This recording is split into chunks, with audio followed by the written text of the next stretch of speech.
Hey guys, I'm Jake from TodaysiPhone.com, and here's what's going on this week. Okay, so the first official Verizon iPhone ads have gone live on TV and computer screens across the country. Now this 30-second advertisement doesn't even show the phone, it just shows some people and then some clocks and then, yay, the Verizon iPhone is here. It's very interesting to see that Verizon thought the iPhone was so recognizable by name that they didn't even have to put the device in the commercial. Now, if you're an existing Verizon customer watching these advertisements and going, crap, I just bought a different phone, then I have some good news for you. According to Verizon, anybody who purchased a phone between December 26th and January 10th is eligible to get up to a $200 Visa debit card if you purchase the iPhone for a full retail price and return your old phone. Now, obviously this is an awesome deal, but keep in mind that this does exclude phones purchased during the Christmas season, which kind of sucks, but if you think about it, it kind of makes sense because Verizon does not want all the people that got phones for Christmas to return them just to get an iPhone. Either way though, it's definitely nice to see that Verizon is trying to please their iPhone customers right from the get-go. Definitely trying to differentiate themselves from AT&T.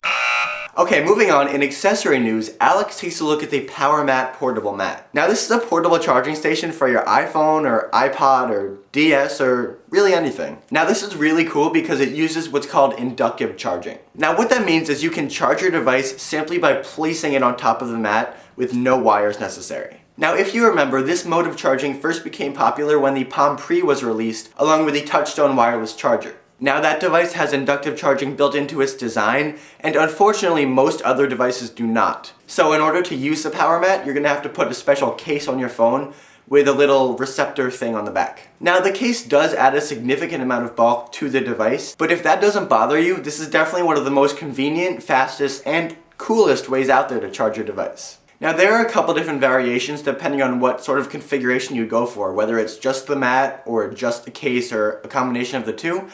But it can run you anywhere between $50 and $130. If any of this sounds interesting to you, definitely check out Alex's review and head over to powermat.com to see the devices for yourself.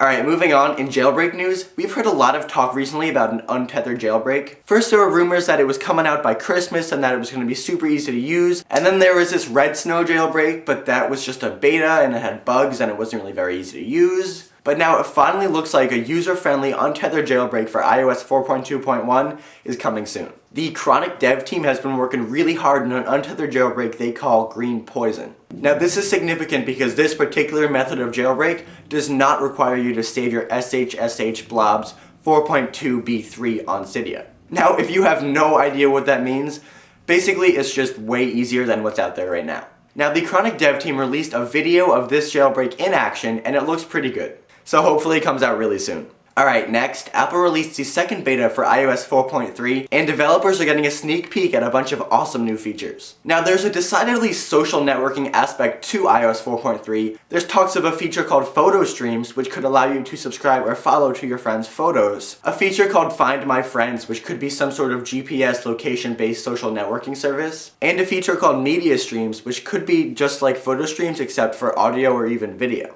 Some of the other new features in iOS 4.3 include a redesigned FaceTime icon, certain camera effects via a photo booth application that include all your favorites from the desktop application. There's also some basic crop and rotate options in the Photos application, and the ability to stream content from third-party applications via AirPlay. Now this all sounds really awesome, but I want to know what you guys think. Is there some feature that you really wish Apple included in the next iOS, but didn't, at least not yet? Or do you think they really hit the nail on the head with this one?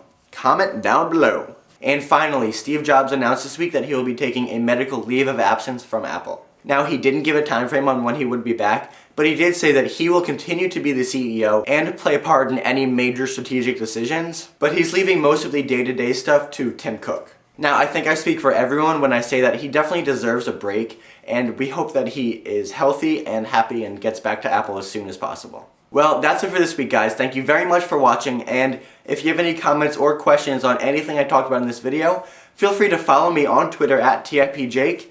I say some stuff there sometimes. And don't forget, for more news, views, and reviews, definitely check out TodaysiPhone.com.